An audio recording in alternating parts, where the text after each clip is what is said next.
आशा करता हूं आप सब बहुत अच्छे होंगे। मेरा नाम है सिद्धांत अग्निहोत्री। स्टडी ग्लोस पे आपका बहुत बहुत स्वागत है। आज हम बात करेंगे दोस्तों कैसे हम पैदा होते हैं। बिल्कुल रिप्रोडक्शन ऐसा चैप्टर है जिसको बहुत पहले ही पढ़ा देना चाहिए ताकि जो विनम्रता है वो हम सब में आ जाए।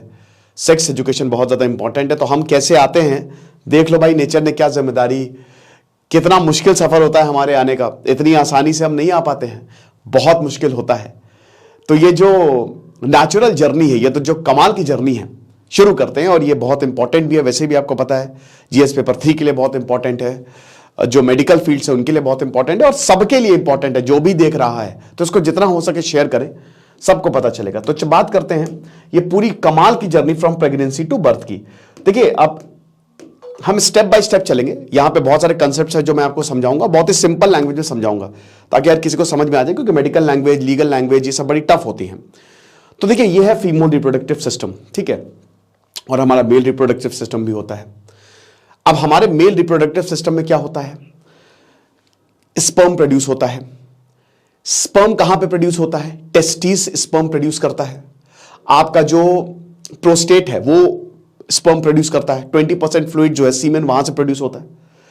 और उसके बाद जैसे टेस्टिस ने स्पर्म प्रोड्यूस किया, वो प्रोस्टेट से होके जब आप इजैकुलेट करते हो, नहीं, जब आप मान लीजिए कि जब आप सेक्स कर रहे हो, जब आप फिजिकली इन्वॉल्व हो रहे हो, ठीक है, और जब दो, एक मेल और एक फीमेल जब इन्वॉल्व होते हैं तो उसके बाद हमारे स्पर्म प्रोडक्शन तुरंत शुरू हो जाता है। ब्रेन तुरंत ही सिग्नल देता है, प्रोस्टेट से हमारा स्पर्म जो है वो प्रोड्यूस होगा, प्रोस्टेट और टेस्टिस से, और वो यूरेथ्रा के थ्रू, मतलब वो जो रास्ता है ना, प्रोस्टेट डिवाइड कर देता है, वो यूरेथ्रा के थ्रू जो है वो रिलीज हो जाता है और उसके बाद वो एंटर करता है फीमेल की बॉडी में। अब फीमेल रिप्रोडक्टिव सिस्टम आप देखिए, औरतों का रिप्रोडक्टिव सिस्टम, प्रजनन तंत्र कैसा होता है। हमारा जो होता है, हमारा होता है स्पर्म। स्पर्म बेसिकली क्या होता है, स्पर्म इस तरीके से होता है, ठीक है ना। देखिए मैं बहुत, मेरी आहट तो अच्छी नहीं है, इस तरीके से होता है, ओके। और मिलियंस ऑफ स्पर्म होते हैं, मिलियंस ऑफ स्पर्म, ठीक है। तो वो एंटर करते हैं फीमेल की बॉडी में, औरत की बॉडी में वो एंटर करेंगे। कैसे, वेजाइना के थ्रू एंटर करेंगे, पेनिट्रेट हम वहीं से करते हैं, तो वेजाइना के थ्रू ये एंटर होगा। ये आपका जो होता है, यहां सबसे आगे आपके होते हैं क्या, क्रोमोसोम्स, समझ रहे हो, सबसे इंपॉर्टेंट, जिसमें जो डीएनए, हर क्रोमोसोम डीएनए है, इट कंसिस्ट ऑफ डीएनए। अब डीएनए क्या होता है, डीएनए आपकी इंफॉर्मेशन है, समझ रहे हो, कि बच्चा कैसे, किसकी आंख कैसी होगी, उसकी हाइट कैसी होगी, तो ये पूरी इंफॉर्मेशन आपके डीएनए में होती है। ये आपका माइटोकॉन्ड्रिया होता है, राइट। सबसे आगे वाली जो आपका ये होता है, ठीक है, ये एक्टोस्पर्म होती है, जो कैप होती है, और इसी में पूरी की पूरी इंफॉर्मेशन होती है, राइट। मतलब यहीं पे ही आपके क्रोमोसोम्स होते हैं। चलिए आगे बढ़ते हैं। तो अब यहां पे होता क्या है कि सबसे पहले जो फीमेल बॉडी है वो पहली बात तो कोई भी चीज को एक्सेप्ट करती ही नहीं है, आपकी बॉडी एक्सेप्ट नहीं करती है। लेकिन क्योंकि ये स्पर्म है, तो जब ये हमारी बॉडी में बनता है, अब हमको आप समझिए कि किसी के दूसरे घर में हमला करना है, तो दूसरा घर जो है वो तो प्रोटेक्टिव रहेगा। लेकिन अगर घर को पता है कि भाई ये हमारे लिए बहुत ज्यादा अच्छा है, तो अपने दरवाजे खोल देगा। तो यहां पे क्या होता है कि शुरुआत से ही जब हमारा स्पर्म वो एल्कलिन होता है पूरा, मतलब आप एक समझिए प्रोटेक्टिव लेयर टाइप की होती है, ताकि स्पर्म जो है वो बॉडी में सर्वाइव कर पाए, ठीक है, वो जी पाए फीमेल की बॉडी में। तो अब स्पर्म घुसा फीमेल की बॉडी में। अब फीमेल रिप्रोडक्टिव सिस्टम में क्या होता है, ये होती है आपकी ओवेरी। ओवेरी जैसे हमारा टेस्टिस, जो हमारे अंडकोश है, वो स्पर्म को प्रोड्यूस करता है जिससे बच्चा पैदा होता है, वैसे ही सेम तरीके से जो ओवेरी है वो एग को प्रोड्यूस करती है। हर महीने एग प्रोड्यूस होता है, अंडा प्रोड्यूस होता है। औरतें हर महीने एग को प्रोड्यूस करती है, मेंस्ट्रुअल साइकिल होता है, पीरियड्स होते हैं उनके। अगर स्पर्म मिल गया तो खेल खत्म, यानी कि जिस वक्त प्रेगनेंसी होती है उस वक्त मेंस्ट्रुअल साइकिल नहीं होती है। लेकिन अगर स्पर्म नहीं मिला तो क्या होता है, कुछ नहीं होता है, वो 5 दिन बाद दोबारा अगले महीने होगा। तो समझिए कि रिप्रोडक्शन के लिए ये सारा खेला जो है वो चल रहा है। तो हर महीने एग प्रोड्यूस होता है ओवेरी द्वारा। अब ये एग फैलोपियन ट्यूब में होता है, ये सिमरन है, ये एग जो है वो सिमरन है, अपने राज के लिए वेट कर रही है। अब पता नहीं वो राज कब आएगा। अब कहां पे ये वेट करती है, एम्पुला जंक्शन में, यहां पे ये एग फैलोपियन ट्यूब पकड़ता है, फैलोपियन ट्यूब स्टेशन की तरह आप कह सकते हो, और उसको यहां पे इस प्लेटफॉर्म पे, इस एम्पुला जंक्शन पे पहुंचाता है, और यहीं पे ही होता है मिलन। लेकिन अब राज ने जो है वो बोल दिया कि भाई हम आ रहे हैं, तो हमारा स्पर्म, यानी कि जिसको मैं राज से डिनोट कर रहा हूं, वो बॉडी में एंटर कर गए हैं। सर्विक्स के थ्रू पूरा अंदर होते हुए और ये बहुत टफ जर्नी होती है। ये यहां पे एम्पुला भले ही मिलना है, लेकिन रिश्तेदार खड़े हुए हैं रोकने के लिए। भाई प्यार है तो रोकेंगे जरूर, समझ रहे हो। तो स्पर्म की जर्नी जो है वो यहां से शुरू होती है। प्रोड्यूस हुआ, फिर फीमेल बॉडी में गया और एग प्रोड्यूस हुआ। अब एग जो है वो यहां पे वेट कर रहा है, राइट। और ये यूटेरस है, यही यूटेरस में ही कमाल होगा सब कुछ। एग जब ये अंडा और स्पर्म मिलेंगे, दोनों के डीएनए मैच होंगे, जैसे बुनाई होती है ना वैसे ही डीएनए जुड़ जाते हैं एक दूसरे से, और उसके बाद फिर यूटेरस में जाते हैं। ओके, तो चलिए अब एक एक करके देखते हैं। ये मैंने आपको शुरुआत में बता दिया। तो सबसे पहले तो sperm needs to meet up with an egg. तो जब तक स्पर्म एग से उसका मिलन नहीं होगा, पिया मिलन को जाना, जब तक राज समरा नहीं मिलेंगे तब तक हम नहीं होंगे। ओके, तो प्रेगनेंसी जो है वो फर्टिलाइज्ड एग से शुरू होती है ना। फर्टिलाइजेशन मतलब क्या होता है कि जैसे जब आपका स्पर्म और एग मिल गया एक दूसरे से, ओके, तो 2 से 3 हफ्ते लगते हैं। अब उसके बाद प्रोसेस मैंने आपको बता दिया किस तरीके से स्पर्म जो है वो होता है, और एग जो है वो ओवेरीज में घर है उनका, ठीक है, और उसके बाद वो एग हर मंथली जो है वो रिलीज होता है। अब देखिए यहां पे एग जो है वो वेट करता है, किसका वेट करता है, स्पर्म का वेट करता है। इसको मैं इसको हटाता हूं, इसको मैं, ठीक है। बेसिकली मैं चाहता हूं कि मेन चीज पे हम लोग आ जाएं। ये देख सकते हैं, ये ह्यूमन एग है, ठीक है। अब इसमें क्या होता है, ह्यूमन एग मतलब वही फीमेल, ये न्यूक्लियस होता है, ठीक है। अच्छा, ये बहुत इंपॉर्टेंट जोना पेल्यूसिडा होता है, पेल्यूसिडा और कोरोना रेडिएटा, ध्यान दीजिएगा। अभी आप एग को समझिए। जैसे मैंने बताया कि स्पर्म में सबसे आगे वाले जो कैप होता है ना, एक्टोप्लाज्म, वो क्या होता है, उसी में ही आपका डीएनए होता है। औरत का डीएनए क्या होता है, उसमें भी, औरत में भी तो 23 पेयर ऑफ क्रोमोसोम्स होते हैं ना, वो ये न्यूक्लियस में होते हैं, यहां पे होते हैं, ठीक है ना। अब देखिए जो आपका स्पर्म होता है, जैसे जैसे स्पर्म जो है वो यहां पे एग के पास आया, ठीक है। अब ये एग के पास ऐसे आएगा तो यहां पे आगे उसके डीएनए होता है, तो ये डीएनए जो है इस डीएनए से मिलेंगे। हमारा डीएनए मिलेगा औरत के डीएनए से, मतलब जिनके जो हमारे पार्टनर है उनके डीएनए से। तो ऑपोजिट सेक्स के डीएनए मिलते हैं, बट उसके लिए आपको सब भेदना पड़ेगा, घर में घुसना पड़ेगा। तो घर में इतना आसान नहीं है घुसना, क्योंकि ये एक तो कोरोना रेडिएटा होती है सबसे आप आउटर मोस्ट लेयर एग की, और फिर होता है जोना पेल्यूसिडा, ये नीचे वाली लेयर होती है, फिर होता है साइटोप्लाज्म, और उसके बाद यहां पे आपके न्यूक्लियस क्रोमोसोम्स होते हैं, डीएनए मटेरियल होता है। हर क्रोमोसोम का हर क्रोमोसोम में डीएनए मटेरियल होता है। इसी डीएनए की वजह से बच्चा पैदा होता है। ये डिसाइड होता है कि बच्चा कितना लंबा होगा, कितना छोटा होगा, उसकी आंखें कितनी बड़ी होगी। ओके, तो ये हिसाब किताब है। तो अब जो है वो एग जो है वो एंटर कर गया, स्पर्म एंटर कर गया। अब यहां पे सिलिया जो होता है, सिलिया प्रेजेंट होते हैं। देखिए स्पर्म, मैंने क्या बताया कि बहुत मिलियंस ऑफ स्पर्म होते हैं, बट खाली एक ही सर्वाइव करता है, ओनली वन सर्वाइव्स। अब ये एक नेचुरल प्रोसेस है कि हेल्दी स्पर्म को ही आगे भेजना है, ठीक है। अगर बहुत सारे स्पर्म, जैसे मान लीजिए एग्जांपल के तौर पर अगर नेचर ने कर दिया होता तो कितने लोग मर जाते, कितने बच्चे मर जाते, बट सिर्फ हेल्दी स्पर्म आगे जाते ताकि वो सर्वाइव कर सके। तो रेस हमारी शुरू से ही शुरू हो जाती है, कंपटीशन हमारा वो पहले से ही शुरू हो जाता है कि कौन जो है वो सर्वाइव करेगा, ठीक है। अब हम ये देखते हैं कि जब यहां पे जो एग है, ठीक है, वो लगभग 12 से 24 घंटे का होता है। अब जैसे एग जो है वो फेलोपियन ट्यूब में मूव करता है, और फेलोपियन ट्यूब मैंने क्या बताया, बीच में जंक्शन है, उधर एग तो मूव कर रहा है, अब आपका स्पर्म भी फेलोपियन जंक्शन की तरफ मूव कर रहा है। सिलिया हो गए, बाकी और भी ग्रंथियां हो गई, वो हेल्प करते हैं स्पर्म को आगे जाने में। जाओ बेटा जाओ जाओ, जल्दी जाओ जाओ जाओ जाओ, मिल लो जा जा राज जा, जी ले अपनी जिंदगी सिमरन के साथ। और सिमरन वो एम्पीलिया जंक्शन पे वेट करेगी कब मेरा राज आएगा, समझ रहे हो। अब उसके बाद जैसे ही राज जो है यानी कि स्पर्म जो है हमारा भाई एम्पीलिया जंक्शन पे पहुंचता है, जो कि लगभग 3 दिन के अंदर हो जाता है, तो फर्टिलाइजेशन अकर्स।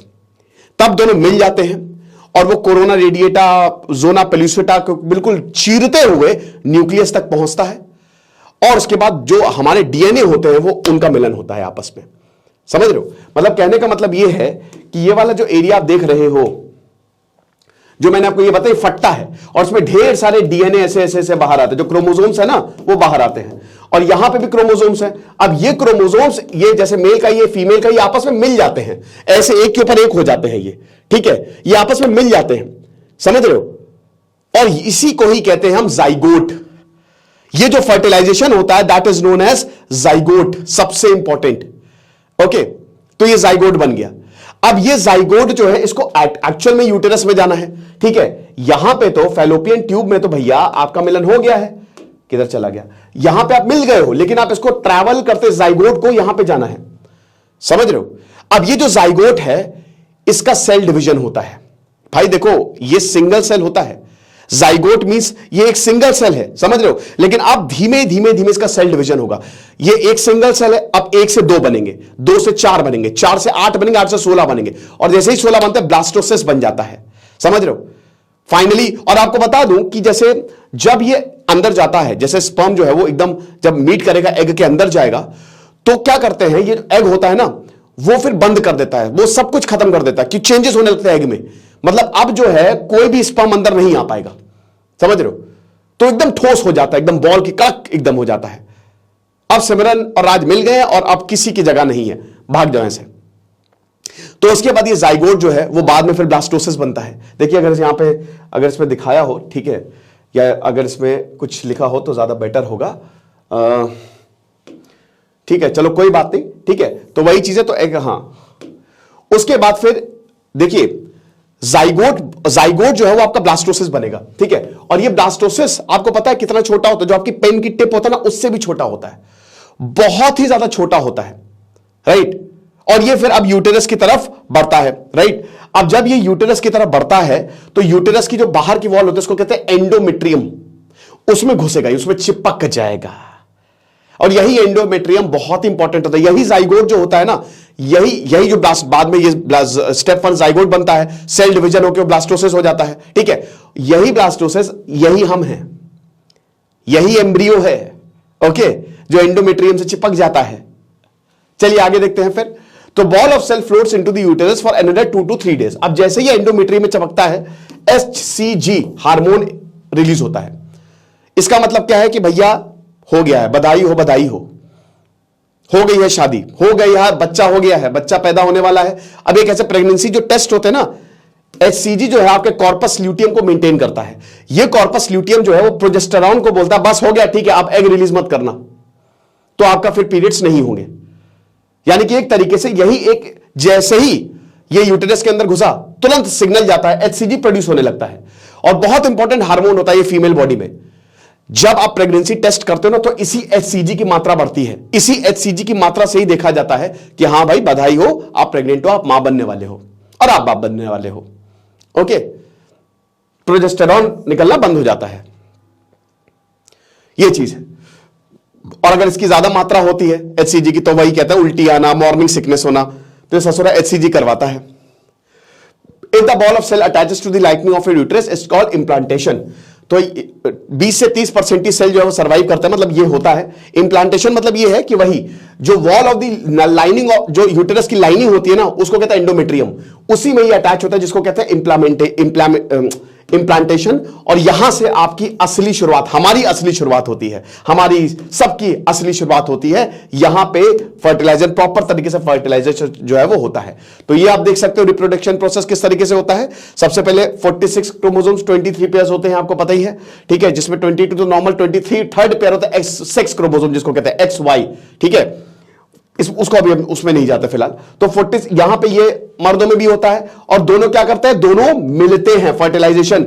ये एग और ये आपका स्पर्म, राइट, एग को ओवम भी कहते हैं, हमको स्पर्म कहते हैं। तो ये दोनों जो हैं ये मिलते हैं और फर्टिलाइजेशन होता है। और वही मैंने बताया, डीएनए एक दूसरे से मिल जाते हैं और उसके बाद फिर माइटोसिस होता है। यही फर्टिलाइजेशन, यही तो सबसे पहले इसको जाइगोट कहेंगे, फिर इसको कहेंगे ब्लास्टोसिस, जो कि आपके यूटेरस की एंडोमेट्रियम से अटैच होगा, और फाइनली इसको कहेंगे एम्ब्रियो, बीज, एकदम छोटा किडनी बीन साइज का होता है ये। आगे देखते हैं, चलो अब 2 हफ्ते हो गए आपके फर्टिलाइजेशन के, बहुत बढ़िया है। एंडोमेट्रियम जो जैसे ही अटैच हुआ, प्लेसेंटा बहुत इंपॉर्टेंट, जो ब्लड, ऑक्सीजन और वेस्ट प्रोडक्ट को निकाला प्लेसेंटा करता है, ठीक है ना। प्लेसेंटा जो है वो यूट्रस के अंदर ही है ना, यूम्बिलिकल कॉर्ड होती है, प्लेसेंटा होता है। और ये आपका यहां पे मैं अगर यहां पे इसका डायग्राम होगा तो मजा आ जाएगी, पर चलो कोई, हाँ यहां पे देखिए डायग्राम है। ये 3 वीक्स, ये इस तरीके से लेयर्स बनती हैं, ठीक है, ये लेयर दर लेयर होती है। और यही देखिए, अब ये पूरा अंदर घुस गया है, यही ब्लास्टोसिस है ना। वो ब्लास्ट करके जो है वो अंदर गया और ये पूरा यूटेरस की जो लाइनिंग होती है उसके अंदर चला गया, समझ रहे, जो यूटेरस की लाइनिंग होती है उसको घुस जाता है, वो एकदम प्रोटेक्ट कर लेता है, आजा बेटा आजा, घुस जा मेरे अंदर। तो ये हिसाब किताब। तो अब ये ही जो है वो आगे जाके बच्चा बनेगा। तो कैसे, देखिए अब 3 हफ्ते हो गए हैं, 4 हफ्ते में ये देखिए कितना छोटा सा नुन्नू सा, ठीक है, और ये आपकी यूम्बिलिकल कॉर्ड होती है और ये प्लेसेंटा ऊपर से होता है। प्लेसेंटा क्या करता है, वही मैंने बताया कि ऑक्सीजन कहां से ट्रांसपोर्ट होता है, यूम्बिलिकल कॉर्ड से होता है। जब बच्चा पैदा होता है तो यूम्बिलिकल कॉर्ड को काटा जाता है ना, उसको हटाया जाता है, तो ट्रांसपोर्टेशन इस कॉर्ड से होता है। ऑक्सीजन हो गया, न्यूट्रिएंट हो गया, क्योंकि बच्चे को तो भाई चाहिए वरना वो मर जाएगा, और जो वेस्ट प्रोडक्ट होता है ना वो यहीं से ही जो है वो रिमूव होता है, राइट। तो इसमें आपका जो एंडोडर्म होता है, जैसे अब धीमे धीमे जैसे हमारे कान बनना, हमारा दिल बनना, हमारा दिमाग बनना, समझ, तो जो हमारा नर्वस सिस्टम बनता है उसको हम कहते हैं एंडोडर्म। एक्टोडर्म जो नहीं, एक्टोडर्म हमारा नर्वस सिस्टम बनाता है। जो एंडोडर्म है वो जो हमारे अंदर के ऑर्गन्स है, आपका दिल हो गया, आपका किडनी हो गया, ये सब बनाता है। और मेसोडर्म जो होता है वो आपकी ब्लड, बोन्स, मसल्स, ये सब बनाता है। ये धीमे धीमे जो है वीक 3, वीक 4, वीक 9, वीक 12 जो है वो डेवलप होना शुरू हो जाते हैं, राइट। तो ये चीज है। तो 4 हफ्ते में कुछ इस तरीके का होता है, और 5वें हफ्ते में हम ये देखते हैं कि जो एम्ब्रियो है, यानी कि लगभग 1.5 महीने बाद वो शेप लेने लगता है। मतलब अब कान दिखना शुरू हो जाएंगे और छुटकू सा दिल जो है वो धड़कना जो है वो शुरू हो जाएगा। आप देख सकते हो कि यहां पे 6 हफ्ते, लगभग 1.5 महीने बाद जो है वो ये देखिए, ये जो है वो मुंह बनना शुरू हो गया है, और ये माउथ बनना शुरू हो गया है, ये छोटे छोटे कान जो है वो बनने शुरू हो गए हैं, ये हिसाब किताब होता है। और ये दिल जो है वो बनना शुरू हो गया है। और आपको बता दो कि बच्चा अंदर रहते हुए हल्का अपने मुंह को भी टच कर सकता है, यस। और इसको खाना जो पूरा है वो मां से मिलता है। 2 महीने बाद आप देखते हैं कि ये आपका नर्व सेल जो है, एक्टोडर्म जो है वो बनना शुरू हो जाता है, ब्लड वेसल्स जो है वो बनना शुरू हो जाती है, और वेट गेन जो है वो शुरू हो जाता है, ठीक है ना, ये चीज है। उसके बाद 10 वीक के अंदर अंदर, 10 हफ्ते के अंदर अंदर ये देख सकते हैं इसने पूरा जो है वो स्वरूप ले लिया है, और इसके बाद ये मूव भी करने लगता है। ये पूरा यूम्बिलिकल कॉर्ड है जहां से ट्रांसपोर्टेशन जो है वो होता है, राइट। 12 वीक यानी कि लगभग 4 महीने के अंदर अंदर फिंगर्स, और ये अब जो है इसके अंदर आप बता दूं कि इसी दौरान बच्चा अगर जैसे लड़का है तो उसमें स्पर्म प्रोड्यूस होना शुरू हो जाएंगे, टेस्टोस्टेरोन, यस। और अगर लड़की है तो उसमें एग्स प्रोड्यूस होना शुरू हो जाएंगे। यानी कि अब चेतना जो है वो जगने लगती है एक तरीके से बच्चे की। फिर 14, अब ये किडनी और बाकी जो ऑर्गन्स है, ठीक है, वो सब जो है वो डेवलप होना शुरू होता है धीमे धीमे।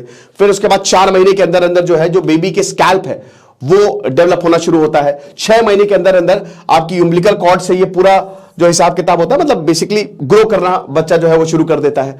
और उसके बाद फिर आर्म्स, लेग्स, बाकी ये सारी चीजें, ये 18 और ये मैंने बताया, इसमें पीपीटी में आप देख लीजिएगा। और फिर उसके बाद लगभग 7 महीने, ठीक है, जैसे 9 महीने प्रेगनेंसी के होते हैं, तो यहां पे आपका डाइजेस्टिव सिस्टम जो है वो बनना शुरू हो जाता है। अब पूरे ये 23 वीक के अंदर अंदर यहां पे अब बच्चा महसूस करने लगता है। मैंने बताया दिमाग और उसका दिल काम करने लगता है, तो बच्चा अब महसूस करता है। फिर उसके बाद 25 वीक्स के अंदर अंदर ये अब पूरी तरीके से बच्चा डेवलप हो गया है, राइट। आप ये समझिए कि जबरदस्त तरीके से 6-7 महीने में डेवलप हो गया है। और उसके बाद फिर अब ये सोता भी है, जगता भी है, ये महसूस भी करता है, ये लात भी मारता है, सब कुछ। और फाइनली 9 महीना जब पूरा कंप्लीट हो जाता है तो फिर बच्चा जब बहुत ही ज्यादा बड़ा हो जाता है, बड़ा मतलब इन द सेंस की 5 सेंटीमीटर जो है वो लंबा, धीमे धीमे वो लंबा, 5 सेंटीमीटर तो नहीं, धीमे धीमे वो बड़ा होना शुरू होता है। और उसके बाद फिर बोलता है कि भैया हटो, अब हमको निकलना है ना। और उसके बाद फिर लेबर पेन शुरू होता है। देन फाइनली जो है वो डिलीवरी होती है, ठीक है, उसमें हॉस्पिटल ले जाया जाता है बहुत गजब तरीके से। तो ये पूरा का पूरा जो है ये प्रोसेस था कि कैसे आखिरकार एक जो स्पर्म से और एग से ये कहानी शुरू होती है, और उसके बाद ये खत्म होती है कहां पे, बर्थ से, हमारे बर्थ से, ठीक है। तो ये यूम्बिलिकल कॉर्ड होती है और ये आपका प्लेसेंटा होता है, ठीक है ना। यही यूम्बिलिकल कॉर्ड जो है वो बेबी को सब कुछ, सारे न्यूट्रिएंट्स जो है वो प्रोवाइड करती है। ये एमनियोटिक मेम्ब्रेन होता है, जो वेस्ट प्रोडक्ट होता है ना, जो ये सब मतलब आप ये जितनी भी चीजें हैं आप ये बेबी के डेवलपमेंट के लिए है, ठीक है। उसके बाद फिर प्लेसेंटा में बता ही चुका हूं, हाँ। तो यहां से ये सर्विक्स ओपन होता है, ठीक है। इसी यहां से फिर जो है वो बच्चा जो है उसको निकाला जाता है। सर्विक्स जो है उसको ईज करते हैं मसल्स।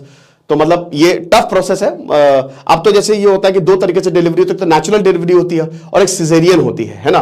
वैसे हमेशा नेचुरली करवानी चाहिए, बट अब सिजेरियन होने लगी है आजकल, क्योंकि कई बार क्या होता है कि लाइनिंग बहुत ही छोटी होती है, तो कोई चारा नहीं बचता, वरना इसमें औरतों की भी मौत हो जाती है। कभी कभी सुना नहीं था आपने, बच्चा अटक गया, वो इसीलिए। तो उसमें क्या करते हैं कि फिर ऑपरेशन करके बच्चे को निकाला जाता है जिसको सी सेक्शन कहते हैं, ठीक है। तो ये पूरा का पूरा हिसाब किताब आप देख ही सकते हैं। और ये सेक्शन पाइप होता है, इससे निकालते हैं, राइट। तो और छुटकू जो है वो पैदा होता है। हम सब इसी प्रोसेस के थ्रू ही गए हैं, ठीक है। तो कितना अजीब लगता है कि मतलब ये सारा प्रोसेस हमने झेला है, और फिर उसके बाद बच्चा पैदा होता है, फिर वो बड़ा होता है, नौकरी करता है, फिर वो मर जाता है, फिर वही प्रोसेस शुरू हो जाता है। ये साइकिल जो है वो चलती रहती है, और उसको तोड़ने के लिए हम स्पिरिचुअल की साइकिल टूटे तो हम स्पिरिचुअल गाइडेंस की तरफ जो है वो जाते हैं। और तो ज्यादा कुछ नहीं बचा है, मैंने कुछ नोट्स भी बनाए थे यहाँ पे, ठीक है। तो लगभग सारी चीजें जो है वो मैंने आपको बता दी। तो आई होप ये लेक्चर आपको समझ में आया होगा। बाकी आप हमारे इंटरव्यू के कोर्स को जरूर अवेल करें। Thank you so much.